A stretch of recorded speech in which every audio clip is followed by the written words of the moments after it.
It all kicked off last Sunday when Alan Johnson, the Shadow Chancellor, gaffed on the Sky News Sunday Live programme with Dermot Monaghan. I wonder if the Shadow Chancellor knows what the current rate of employers' national insurance contributions are. Well, look, the accusation of being an economic novice is that when you take over a new job, you have to ensure that you bone up on Pretty these basic things. element of the tax system, though, isn't it? Yeah, it's gone up by 1%. From? Yeah, from 20% to 21%.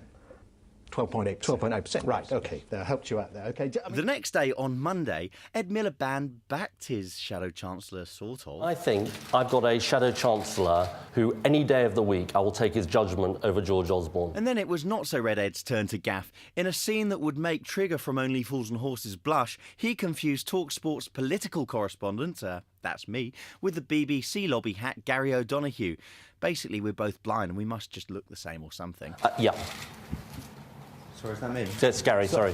No, I'm not Gary O'Donoghue. I'm Sean Dilley from UTV sorry, Media. I have a guide dog, though, so it's similar. That's all right. I'm getting my Garys and my head. Whoops-a-daisy. Moving on to Tuesday, the serving MP for Barnsley Central, Eric Ilsley, put his hands up to nicking 14.5 grand of our money in wrongly claimed expenses. Surprisingly, there was no talk coming from Eric Ilsley about resigning his seat on that day. No talk, in fact, until the next day. Colleagues from Labour and all the other parties went to see him with a bottle of whiskey and a pearl-handled revolver, and they explained to him exactly what would happen if he didn't step aside, as explained now by the Deputy Political Editor of politics.co.uk, Alex Stevenson. Ultimately, if push had come to shove, the shove would have potentially involved a vote in the Commons, chucking him out, because, of course, the Commons, if they get a majority, they can do what they like. So on Wednesday, Ilsley announced that he would be stepping down from Parliament before he's sentenced next month.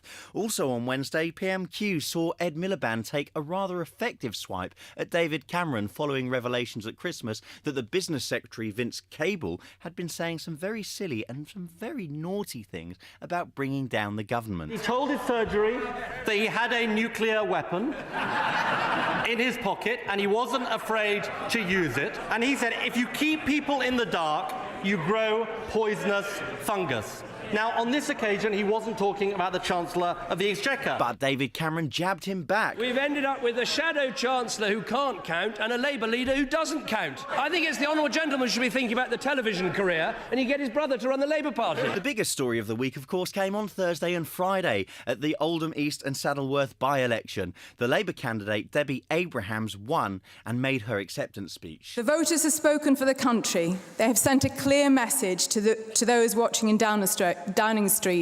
Mr Cameron, Mr Clegg, you may be watching, but now you have to listen. All right, it wasn't exactly the most articulate of speeches, but it was very late, and it is, after all about the winning. Alex Stevenson is back with us to explain why this matters nationally. This was the first electoral test which the coalition government had faced. This seat, because it's such a mix, actually it was able to tell us quite a little bit about the way the country's feeling. And the overall message is that the country is pretty fed up with the government. So it's been a busy week of guilty pleas, gaffes and gallant political campaigning in Oldham. Labour's economic reputation may take a while to recover after the Alan Johnson gaffe. The Liberal Democrats undoubtedly crying into their pillows. And the Conservatives, well, what can you say? They've had a nice, lovely week, but unremarkable, frankly. So gaffes notwithstanding, Labour have to be the political winners of the week.